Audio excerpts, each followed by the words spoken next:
Je vais retirer 250 €. Voilà, pour être sûr. Pour être sûr, car entre les horaires de la banque et ceux de son travail, Samy ne peut retirer de l'argent que le samedi matin. S'il oublie de se réveiller, il devra tenir une semaine sans un sou. Je ne peux pas faire comme monsieur tout le monde, à retirer quand on veut, où on veut. Je peux retirer que dans mon village et au bout d'un moment on se dit, ça craint, ça craint. À partir de maintenant, Samy a 250 € pour tenir jusqu'à samedi prochain. Et c'est comme cela, toutes les semaines.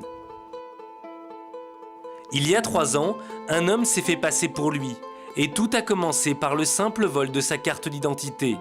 Une pièce maîtresse avec laquelle l'usurpateur s'est offert une nouvelle vie. Il y a un monsieur qui s'est fait passer pour moi et a ouvert un compte à mon nom. Au nom de Samy El-Jawari. Pour ouvrir ce compte en banque, l'usurpateur a tout simplement présenté la pièce d'identité volée de Samy et un faux justificatif de domicile. Ensuite, l'homme ne s'est pas privé.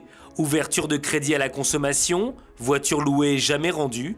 En 6 mois, il aurait dépensé plus de 55 000 € sans jamais rien payer. Lorsque la banque s'en aperçoit, elle contacte Samy.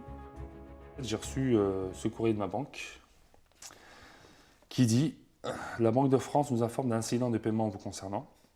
En conséquence et conformément à la loi, il vous est désormais interdit d'émettre des chèques sur tous vos comptes bancaires. » Pour la Banque de France, il n'y a qu'un seul Samy. C'est lui qui doit payer. Alors, il porte plainte à la gendarmerie pour escroquerie. J'ai pu prouver que je n'étais pas l'auteur des escroqueries parce qu'au moment de toutes ces escroqueries, j'étais soit au travail, soit chez mes parents, soit en vacances et je peux le justifier sans aucun problème. Les gendarmes ne mettront que quelques semaines pour arrêter l'usurpateur. Depuis, il dort en prison. C'était il y a 2 ans. Et Samy attend toujours la tenue du procès, car la Banque de France ne lèvera l'interdit bancaire qu'après le jugement.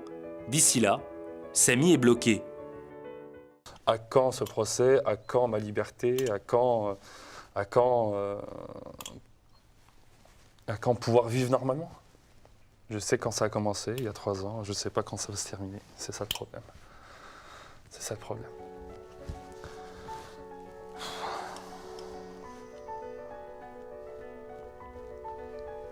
Juste avant cette usurpation, Samy venait d'acheter sa maison. Une maison qui nécessitait de nombreux travaux d'aménagement. Donc là, vous pouvez voir, c'est tout posé sur des chaises. J'ai tout empilé. Mes murs sont encore... c'est la tapisserie qu'il y avait quand j'ai acheté, qui est toujours là. J'ai pas de cuisine équipée, donc c'est un évier que j'ai récupéré, pour être honnête avec vous. J'ai acheté un meuble, j'ai installé tout ça. Pour moi, c'est pas une cuisine, c'est du rafistolage. J'ai de la récupération à gauche, à droite. La seule solution, c'est de contracter un crédit. Un crédit que Samy ne peut pas contracter à cause de son interdit bancaire. Depuis 3 ans, sa vie ne laisse aucune place ni aux projets, ni aux imprévus. Pendant notre tournage, Samy est allé récupérer sa voiture chez son garagiste. Un geste ordinaire, mais au moment de payer, il s'isole et appelle son frère. Allô, Adil? Oui, c'est Samy, ça va? Ça va, t'es au boulot là? Tu peux pas venir me dépanner s'il te plaît là, parce que tu sais, je suis venu régler le garagiste, j'en ai pour 150 €, moi j'ai pourvu que 100 €, là je suis bloqué, la banque elle est fermée. Non, tu peux pas? Ah putain. Bon bah tant pis, hein, je vais me débrouiller autrement. Son frère est au travail, il appelle sa maman.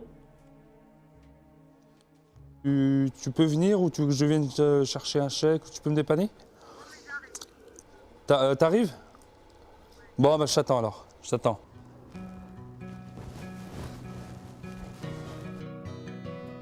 Quelques minutes plus tard, sa maman arrive enfin. Ah bah impeccable. Bah viens, on va y aller. On est le 14. Alors on est 14, 12... Ça vous arrive souvent d'aider votre fils comme ça ou? Oui, surtout celui-là qui a le problème, je suis obligée quoi. Pas obligée, on est là pour... En revanche, pour un fils, c'est beaucoup plus dur à assumer. À 30 ans, encore avoir besoin de ses parents pour ce genre de choses, bah, c'est humiliant. Bah, je me sens mal à l'aise, donc quoi qu'il arrive, j'aime pas être redevable, donc quoi qu'il arrive, je rembourserai ma mère pour ce geste. Bah, quand t'as besoin, de toute façon... on est Ouais, je là sais sans- bien, sans mais bon, à donc, 30 ans, il a 30 compris ans, on ça. n'est pas... Merci, monsieur le vieux. Merci. Merci.